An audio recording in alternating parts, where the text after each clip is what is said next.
is one of my favorite books. It's the prologue of Orid. Oh, St. Nicholas? Yeah, Saint Nicola or Saint Nicola. Yeah, but it's basically a collection of writings of the saints.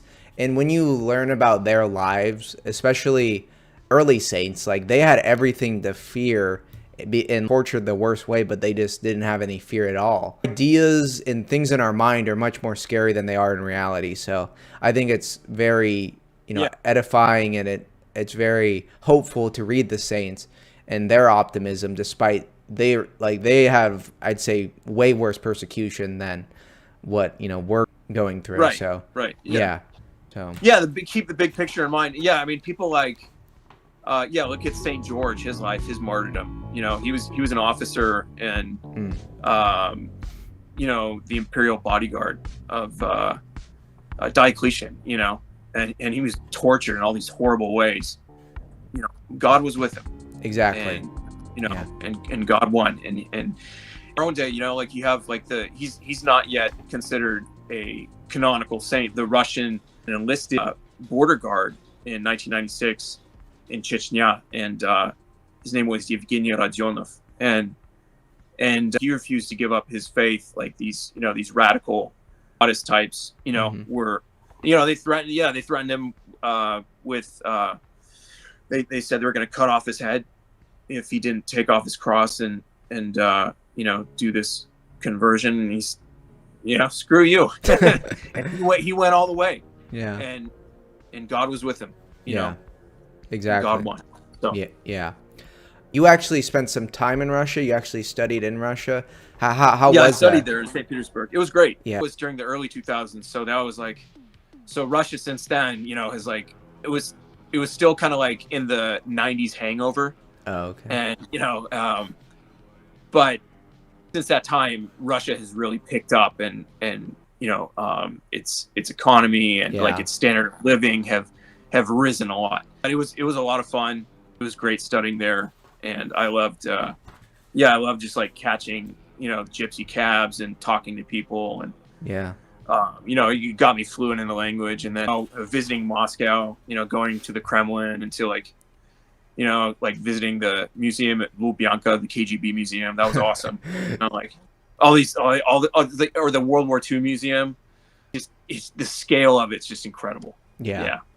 I've heard especially St. Petersburg is like one of the most beautiful cities in the world. I actually had someone on the podcast before who had studied like Russian in college, and like seeing St. Petersburg, and that like route of seeing St. Petersburg led him to study Russian history, and then they eventually became Orthodox. So it's a very beautiful place. Yeah, it's of course Peter the Great built, but it's called the Venice of the North. Oh, and it's like the colors are amazing. Like these like bright pastels, and it's like on this like cold like swamp, and the far. It's such an interesting place, but right on the Baltic Sea. I mean, and that it actually inspired a lot of Dostoevsky's writings, and kind of like this like dark kind of Baroque atmosphere. Very interesting. It's a beautiful place. Any like Orthodox books that you recommend for people, maybe looking into Orthodoxy, or maybe people who have been Orthodox or just looking for some good books, or just Russian books? Is there any like Seraphim Rose? Everyday Saints. That's good. I've heard of that. I mean, if you're Orthodox, you've probably heard of it. It's by a Russian, Tikhon Shevkunov, but it's very good. There's lots of stories in there. It's like just like stories from like these different like parish priests and like monks of the monastery, and these different their different like interactions and kind of it's great though. It's very very down to earth. I'd recommend that. There's another one. It's really good. On Earth We're Just Learning How to Live, and Archpriest Valentin Biryukov, Birukov,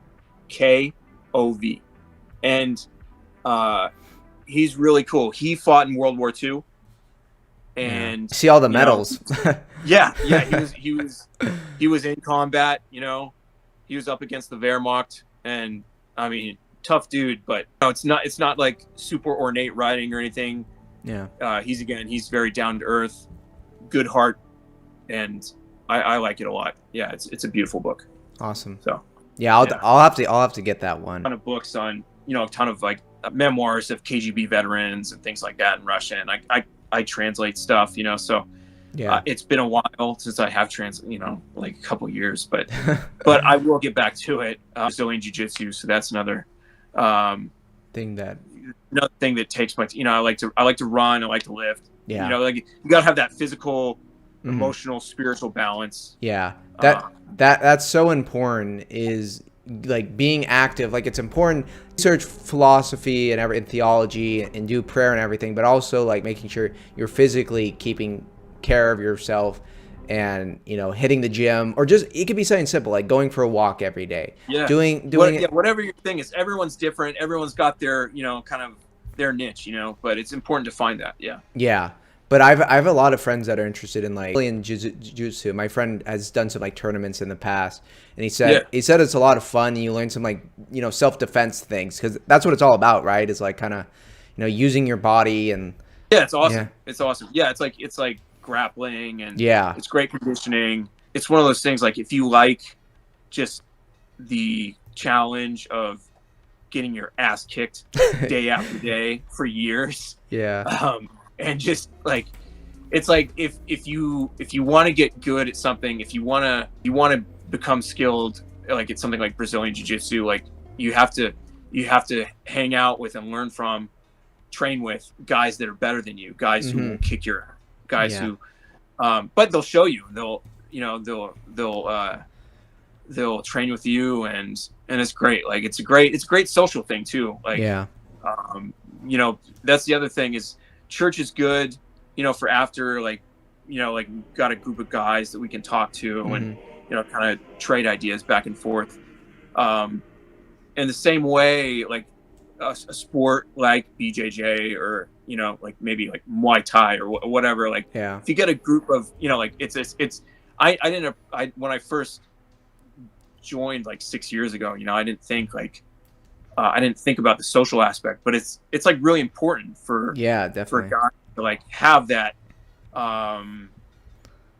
social interaction, kind of like a club or something like that that used to be part of our society. They used to be institutions within our society, but everyone's so atomized now. So that's actually a really great thing, and you make new friends. You come across new people, learn about them, like people from all walks of life, all kinds of different types, and get to know them, and everyone respects each other, and it's cool, it's fun. Yeah, definitely. No, it has been sad, because a lot of those institutions, clubs like that, even something simple like a bowling club has gone away. They wrote the book like Bowling Alone, like I mean, social application. Yeah, and that's what I want my audience to like know, is like you got to get out in the real world. Like you have to actually go to church. You got to do a sport, go on a hikes. Just be active. Don't just sit at your home scrolling. But just find your thing. Like it may not be, not everyone has to do like JJ or like martial arts necessarily. Maybe it is like some people like to climb, or some people like to play soccer, or whatever it is, just find your thing. And it's really important for life balance. And I know so many older guys who get into watching like professional sports, like sports ball, like they're obsessed with like football. I mean, I used to be that way, but it's just like, I don't know, it just gets old, it does. The vicarious masculinity like thing, like it just like okay, like you're just sitting around like watching other men perform, like this. And also and like who's gonna care about this game? Like someone wins the Super Bowl this year, even in a few days, no one really cares. And if like in a year, versus like if you do something like that's active, you're like making friends, you're getting workout. I did wrestling in middle school, and that is like it's the most tiring thing. Like it exhausts you so much. Wrestling's great, yeah. But I think and it like helps build your inner discipline, I think that's much more important. Yeah, that's why sports can be so good for the inner discipline and the team building. And you said, always go against someone better than you. And I think you should do that in like everything. Like whatever it is, you should challenge yourself and try and, you know, surround yourself with people who are better than you, that you know, they can make you a better person. Hopefully you can make them a better person. But yeah, that's the biggest thing. You got to, you know, challenge yourself.